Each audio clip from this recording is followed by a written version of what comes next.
KaraokeBooks. Ozma of Oz. Lyman Frank Baum. Audiobook. 12. The 11 Guesses.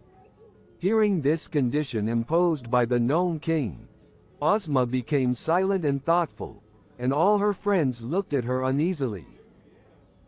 "Don't you do it," exclaimed Dorothy. "If you guess wrong, you will be enslaved yourself." "But I shall have 11 guesses," answered Ozma. "Surely I ought to guess one object in 11 correctly, and, if I do, I shall rescue one of the royal family and be safe myself. Then the rest of you may attempt it, and soon we shall free all those who are enslaved." "What if we fail?" inquired the Scarecrow. "I'd look nice as a piece of bric-a-brac, wouldn't I?" "We must not fail," cried Ozma, courageously. "Having come all this distance to free these poor people, it would be weak and cowardly in us to abandon the adventure.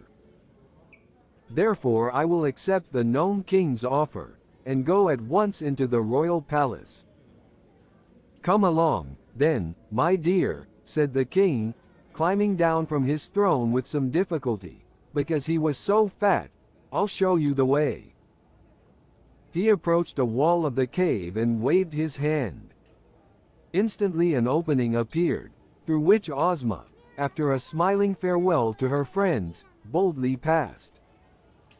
She found herself in a splendid hall that was more beautiful and grand than anything she had ever beheld.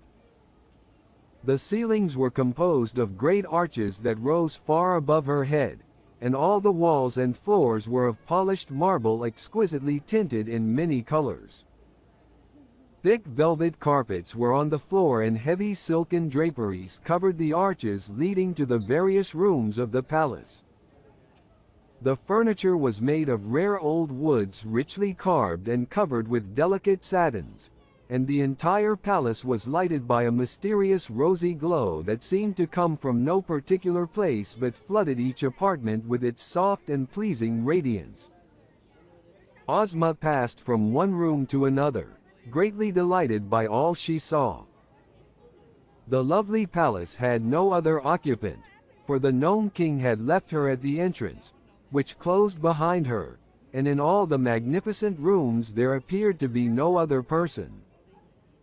Upon the mantels, and on many shelves and brackets and tables, were clustered ornaments of every description, seemingly made out of all sorts of metals, glass, china, stones and marbles. There were vases and figures of men and animals, and graven platters and bowls, and mosaics of precious gems, and many other things. Pictures, too, were on the walls, and the underground palace was quite a museum of rare and curious and costly objects. After her first hasty examination of the rooms, Ozma began to wonder which of all the numerous ornaments they contained were the transformations of the royal family of Ev. There was nothing to guide her, for everything seemed without a spark of life.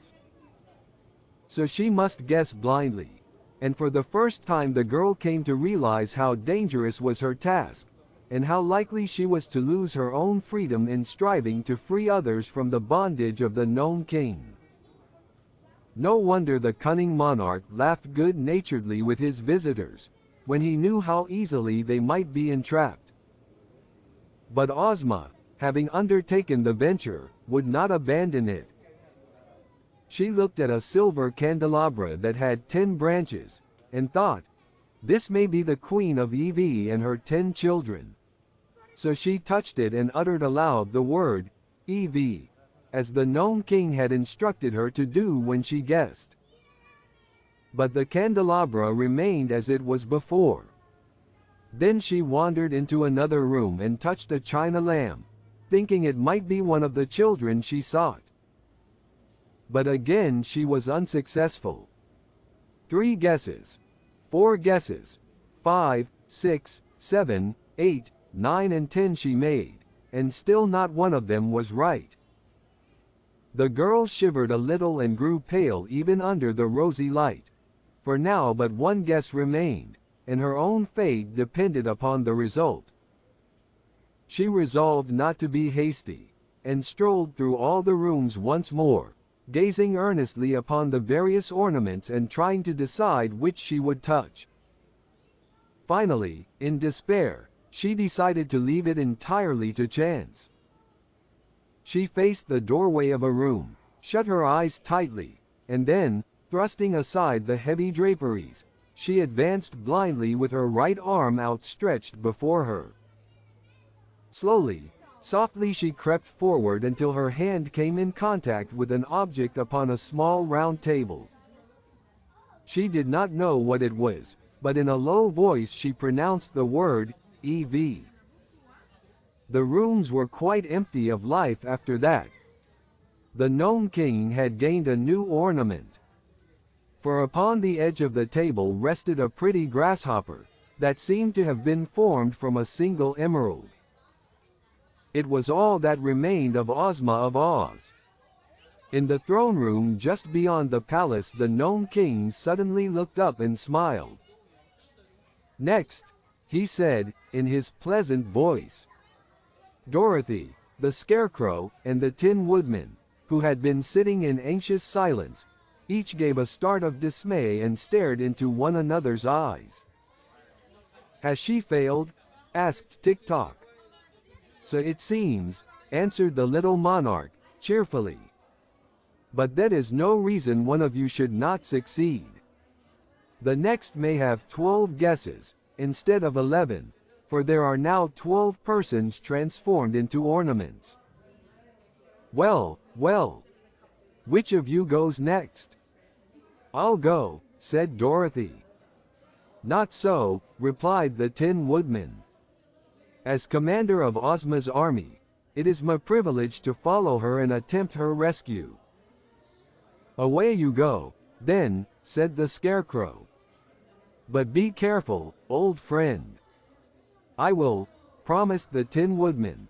And then he followed the Gnome King to the entrance to the palace, and the rock closed behind him. If you liked what you heard, please subscribe to the channel.